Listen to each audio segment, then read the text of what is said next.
Good morning, Mom and Sir. I'm Florida Arenas Magnaye, 44 years old, single mother with two lovable children.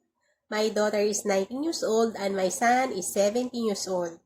I'm college undergraduate in Computer Secretary, Cavite State University. I have 3 brothers and 3 sisters. I'm the sixth child in the family. I have work experience in Saudi Arabia for 2 years as domestic helper. I serve 7 members of family, 5 adults and 2 children. Their ages are 13 years old and 3 years old.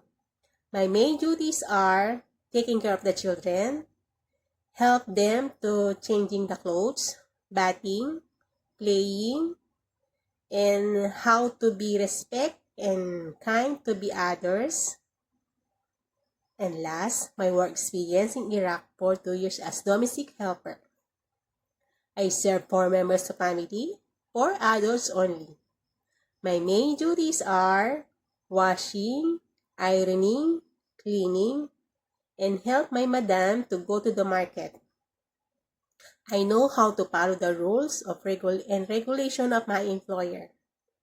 I'm willing to learn to cook in Hong Kong dishes. Mom and Sir, I hope you will choose me as your helper. I want to work in Hong Kong because I want to earn more. My salary in Middle East is not enough to support my children.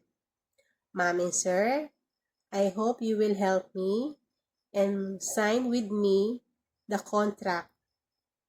Thank you and God bless you.